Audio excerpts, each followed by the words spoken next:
구절을 못 넘어가고 마무리를 짓게 됐습니다. 우리가 첫날 예수님께서 제자들의 요청에 따라서 기도를 가르쳐 주시면서 앞에 기도의 태도, 하지만 그것이 기도의 본질이라고 말씀을 드렸는데, 그때 무엇을 가르쳐 주셨냐면 밖에 나가서 그렇게 사람들 보는 데서 자랑하며 칭찬받고 그렇게 기도하지 말고 골방에 들어가서 문 잠고 기도해라. 왜냐하면 기도는 하나님과 기도자의 1대1의 관계 문제이기 때문에 다른 사람으로 의식하거나 다른 사람이 그 사이에 들어오는 것은 기도의 응답은 말할 것도 없이 그것은 기도를 드리고 있는 대상이신 주님 앞에 누가 되는 것이기 때문에 무엇보다도 기도의 본질이 내 연약함을 고백하는 거라고 그랬잖아요. 할 수 없음을 주님 앞에 구하고 도와달라고. 그것이 기도의 아주 중요한 부분인데, 그 도와달라고 하는 그 행위가 다른 사람들한테 자랑이 될 수 없는 것, 가만히 생각해 보면 그런데 바리새인들 누구보다도 성경을 잘 알고 가르쳤던 그들은 오히려 그 기도의 자리를 자랑으로 삼았던 그들의 모습에 대해서 혹시 사람들은 그들에게 저 사람 정말 기도 잘하는데 라고 그의 기도의 모습에 대해서 칭찬하고 그를 인정할 수는 있었어도, 그 기도를 통해서 그가 과연 하나님을 만날 수 있겠으며 과연 그 기도를 통해서 하나님의 응답을 받을 수 있겠느냐 할 때 그것과는 전혀 상관없는 모습이었을 것입니다. 그렇게 골방에 들어가서 하나님을 바라보고 기도하라고 말씀하셨던 주님께서 오늘 그 기도의 우리가 첫날 말씀드리면서 그랬죠. 그 주기도문의 첫 구절, 하늘에 계신 우리 아버지여가 기도의 문을 여는 열쇠라고 그랬잖아요. 그 열쇠의 아주 중요한 고리 중에 하나가 하늘에 계신 우리 아버지. 그러니까 골방에 들어가서 주님과 독대하며 기도하라라고 말씀하신 그 말씀의 첫 기도의 구절에 우리 하나님, 우리 아버지라고 하는 그 기도의 구절을 말씀을 하십니다.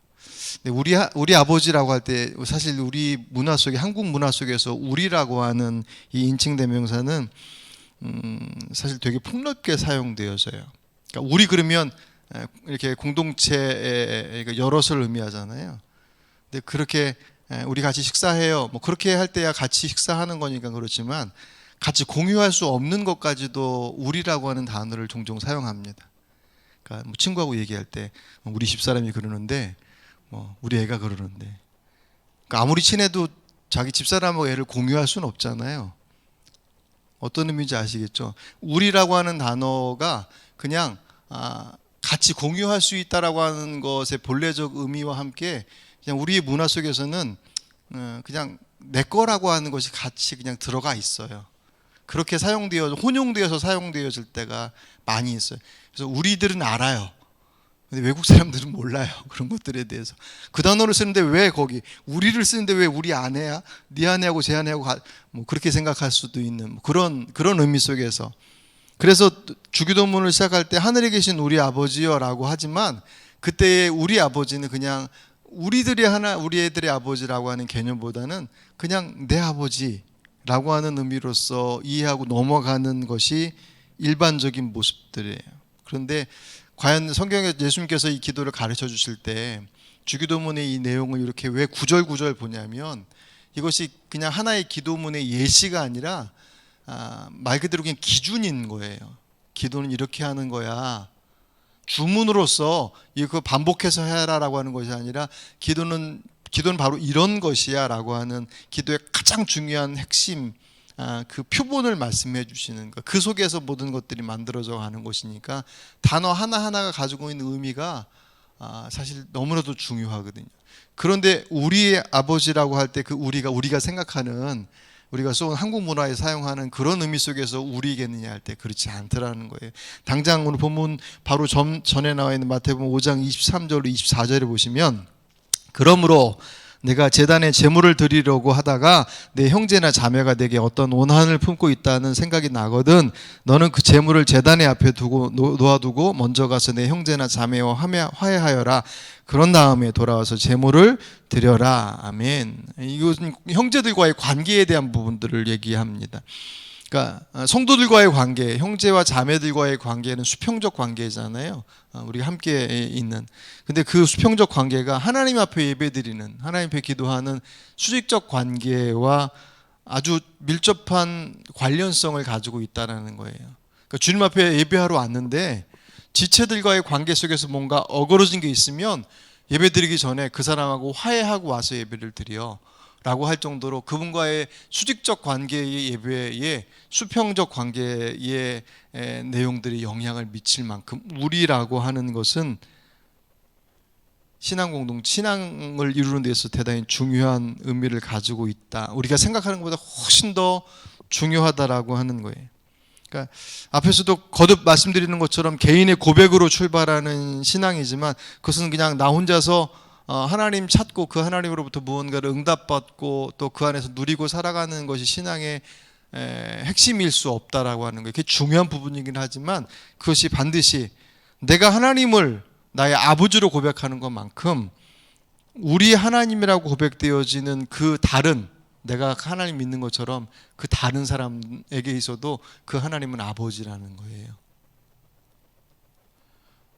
그 하나님께서 나를 사랑하심이 끔찍하신 것처럼 그 다른 그 누구도 하나님께서 나를 생각하시는 것만큼 끔찍하게 생각하신다라고 하는 그것이 신앙 공동체, 신앙의 영역들 속에서 공동체를 이루는 우리들 안에서 가지고 있어야 될 서로에 대한 생각들이라고 하는 것. 그것은 우리 신앙의 본질의 문제가 단지 그냥 혼자서 예수 믿어 천국 가는 것으로서가 아니라 예수 믿는 그 순간 하나님의 자녀 되었다라고 하는 그 순간 그는 공동체에 속하게 되어진 것을 통해서 그 신앙이 건강하게 자라갈 수 있음을 분명하게 말씀하고 있습니다. 그러니까 나 혼자서 잘하는 것으로 우리 신앙의 문제가 해결된다고 절대로 얘기하지 않으십니다. 애초에 신앙생활이 처음부터 거듭나서 하나님의 자녀 되었다라고 고백하면 그 고백을 가지고 있는 사람들이 모인 공동체 안에 속하게 돼 있어요. 마치 그냥 우리가 태어나면 육신으로 태어나서 보니 엄마 아빠가 있고 나중에 태어났으면 형이 있든 누나가 있든 그래서 가족이 되는 것과 마찬가지로 영적으로도 우리가 거듭났을 때 그 거듭남의 모습이 나 혼자 하나님과의 일대일 관계 속에서 고백하는 것으로 시작하지만 태어나서 보니 지체들이 있더라는 거예요. 그것은 단지 선택의 문제, 할 수 있고 안 할 수 있고의 문제가 아니라 그것은 우리 신앙에 아주 중요한 의미를 가지고 있다. 그래서 우리라고 하는 단어가 그냥 사용되어진 관용구가 아니라는 거예요. 어떤 율법사가 예수님한테 와서 예수님을 시험하려고 예수님 도대체 어떤 계명이 제일 중요합니까? 라고 물었더니 마태복음 22장 37절 예수께서 그에게 말씀하셨다. 내 마음을 다하고 내 목숨을 다하고 뜻을 다하여 주 너의 하나님을 사랑하여라 하였으니 이것이 가장 중요하고 으뜸 가는 계명이다. 둘째 계명도 이것과 같은데 내 이웃을 내 몸과 같이 사랑하여라 한 것이다. 아멘. 하나님 사랑, 수직적인 하나님의 사랑과 이웃을 향한 이웃의 사랑의 내용들은 동전의 양면과 같아요. 뗄래야 뗄 수가 없는. 그래서 하나님을 진심으로 사랑하고 그분 앞에 가게 되면 주님께서 그 이웃을 향한 그 마음들을 결코 외면하거나 방치하게 하지 않으십니다. 정말 주님을 만나면 세상을 향한 눈이 띄어지는 거예요. 사람들을 향한. 만약에 그냥 나는 이것도 저것도 싫고 나 혼자 예수 잘 믿겠다.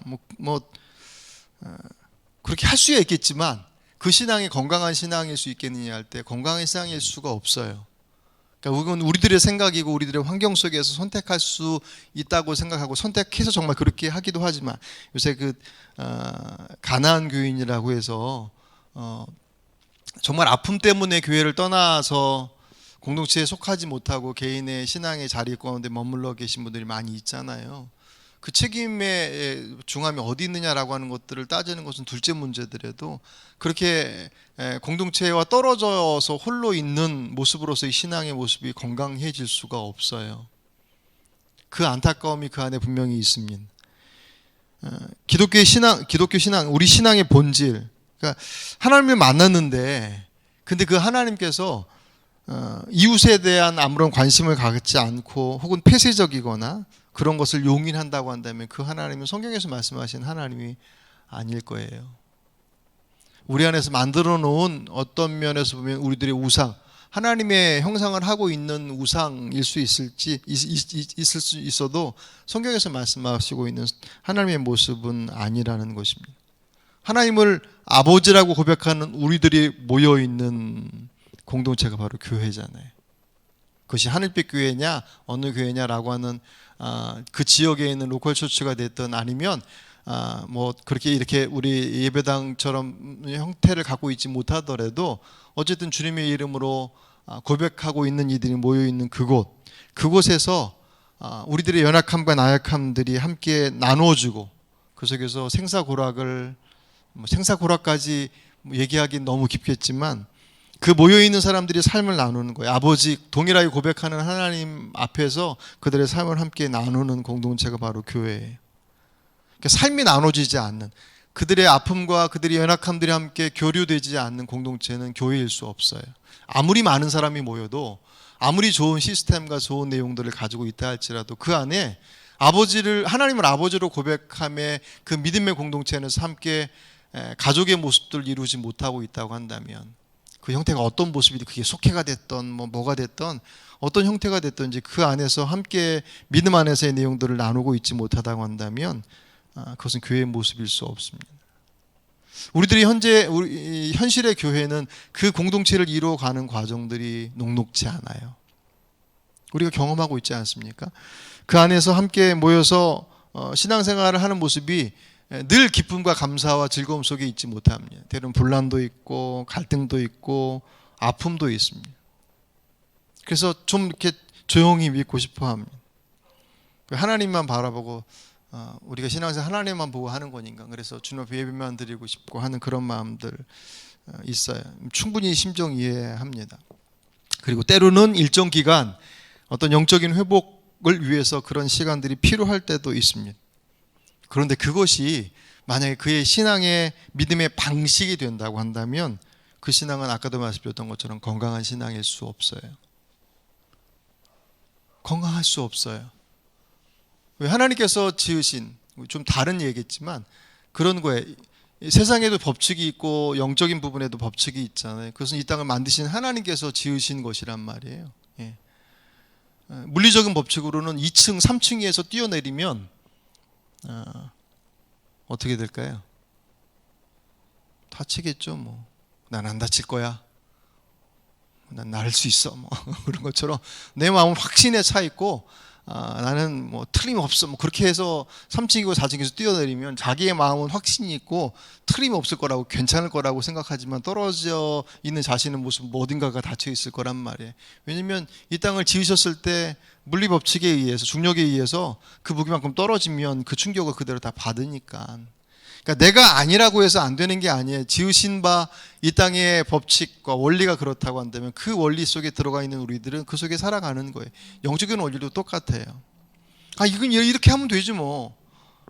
오늘 아까 그 금요일마다 그 목회 데이터 연구소인가 거기서 그 데이터를 그 여론조사를 해서 여러 가지 것들을 조사해서 쭉 매 금요일마다 내는 곳 지난번에 소개해드렸는데 거기서 요새 코로나19로 인해서 교회의 상황에 대한 부분들을 또 새롭게 리서치해가지고 해놨더라고요. 거기에 보니까 벌써 이제 예배에 대한 인식의 변화들이 상당히 많이 되어졌어요.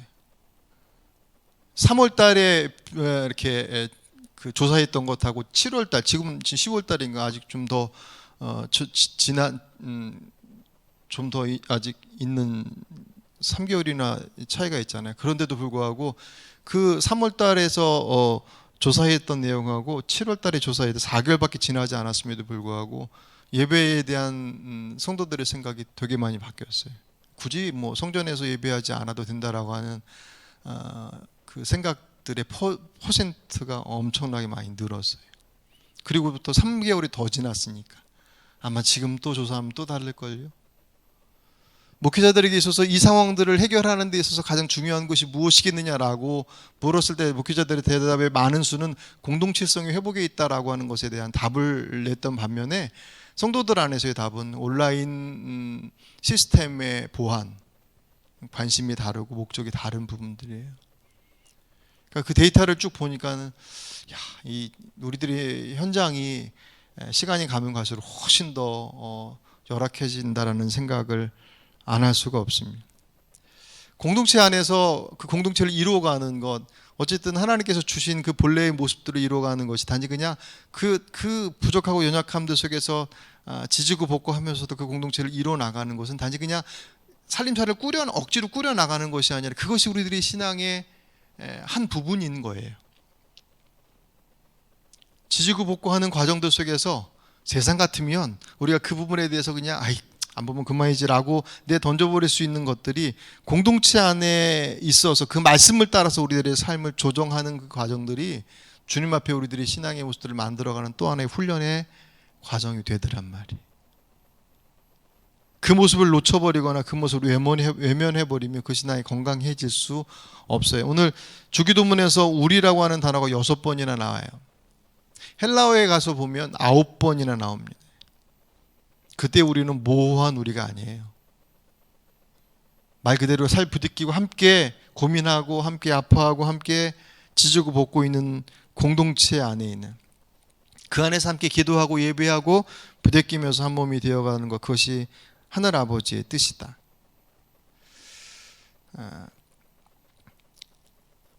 어제 우리가 말씀 보면서 그 탕자의 비유 말씀 받지 않습니까? 그 누가복음 15장은 사실 탕자의 비유만 나온 것이 아니라 그 앞에 보면 두 가지 이야기가 더 있어요. 근데 같은 내용, 같은 의미를 품은 내용들입니다. 그 앞에는 그 잃은 양의 비유라 그래서 100마리 양 중에서 한 마리를 잃어버렸어요. 99마리를 두고 한 마리 찾아가. 그래서 그 한 마리를 찾고 났더니 그 주인이 그 양 찾았다고 동네 사람 불러서 잔치를 벌여요. 그리고 나서 또 하나 얘기가 드라크마 비유라고 그래서 그 한 여인이 결혼하기 전에 예물로 받았어요. 10드라크마, 10개의 동전을 받았는데 그 중에 하나를 잃어버렸어요. 근데 그걸 찾으려고 막 집안 살림을 다 뒤져요. 왜냐하면 그 10개는 10개 중에 하나, 아니 9개나 있는데 뭘 하나 찾아. 그것이 아니라 그 10개가 꿰어서 예물이 되는 거예요. 하나 빠지면 그거는 그냥 9개만 있으면 돼가 아니라 예물 자체의 그 의미가 손상되는 거예요. 그러니까 다 뒤집어서 찾아요. 그리고 사람들한테 기뻐서 얘기해요. 세 번째 얘기가 집 나간 자식 돌아왔을 때 무슨 큰 성공하고 돌아온 것처럼 싹 다 입히고 큰 잔치 벌이는 것과 마찬가지예요. 그 얘기를 쭉 해주는 상황이 있어요. 왜 비슷한 얘기를 똑같은 의미를 세 개나 연달아서 얘기했냐면 그 얘기를 듣는 사람들 때문에 그래. 누가복음 15장 1절에 보시면 모든 세리와 죄인들이 말씀을 들으러 가까이 나오니 바리새인과 서기관들이 원망하여 하로되 이 사람이 이 죄인을 영접하고 음식을 먹는다 하더라. 예수께서 저에게 이 비유로 이르시되, 무슨 얘기예요? 바리새파 그리고 서기관 사람들이 자기들만 하나님의 자녀라고 생각하고 있었습니다. 자격이 있다고. 이방인은 물론이고 유대인 중에서도 율법을 지키지 않거나 모르거나 특별히 세리나 죄인 같은 사람들은 하나님의 자녀의 자격을 상실했다고 생각했어요. 근데 예수님께서 오셔서 늘 그 사람들과 함께 하시니까 그들이 예수님께 불평함을 토로했습니다. 그래서 해주신 얘기가 잃은 양의 비유, 드라크마의 비유, 그리고 탕자의 비유, 세 가지를 얘기를 해주셔요. 그 얘기를 하시면서 무엇을 알기 원하시냐면 그게 하나님의 마음이에요. 사람들은 100마리 중에서 한 마리 잃어버리면 그거 좀 아니, 하나님의 마음은 그 99마리 우리에 있는 양, 그것도 소중하지만 잃어버린 그 양, 10개의 드라크마 중에서 하나 잃어버렸는데, 아니 그게 함께 다 있어야지 본래의 의미를 갖는 거예요. 살아계신 아버지를 내비로 멀쩡히 두고서 유산 달라고 해서 가지고 나가서 허랑방탕 다 탕진했던 그 아들, 그래서 거짓골이 되어서 염치도 없이 돌아온 그 아들을 하나님께서는 기뻐하며 저 멀리 들어오는 것부터 데려다가 씻겨서 옷 입혀서 잔치를 벌이는 것, 그것이 하나님 마음이에요.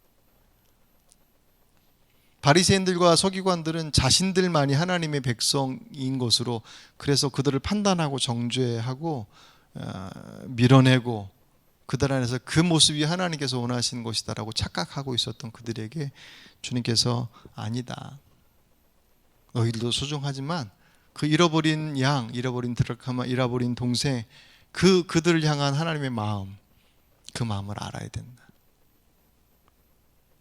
그 마음을 알 때 우리가 잃어버린 양이라고 바리새인과 서기관들이 그 잃어버린 양들을 외면해 버렸어요. 그들은 구원받을 자격이 없다고 생각했었고 도움되지 않고 하나님 뜻과 상관없는, 그래서 그들을 정죄하고 비판해서 밀어내기 급급했지 그들을 품어 안는 것에 있어서 그들은 결코 흔쾌하지 않았습니다. 주께서 그들의 모습에 대해서 분명하게 말씀하십니다. 공동체를 이룬다라고 하는 것, 그것은 단지 그냥 우리가 예를 들어서 전도를 하는 것도 마찬가지지만 그것은 교회를 부흥시키고 세력을 확장시키는 것이 아닌 하나님의 마음으로 그 잃은 이들에게 다가서는 것, 그 잃은 이들이 1차적으로 공동체 안에 있는 이들이에요. 왜냐하면 그 잃은 이들은 늘 믿음 안에서 건강하게 세워져 가는 사람이기보다는 그렇지 못한 이들이 훨씬 더 많으니까. 믿음은 개인의 것이고 자신이 알아서 하는 것이죠 라고 판단하고 딱 선 긋는 것이 주님께서 말씀하신 바리새인과 서기관들과 같은 마음이라는 거, 주의 마음은 그렇지 않다라는 거예요. 그 공동체의 일원이 우리 아버지라고 고백하는 그 우리 안에 들어가야 하고, 그것은 더 나아가서 이 땅에 하나님께서 지어서 보내지 않은 인생이 어디 있습니까? 거기에는 예수 믿다가 낙심한 사람들만이 우리 잃은 양이 아니에요.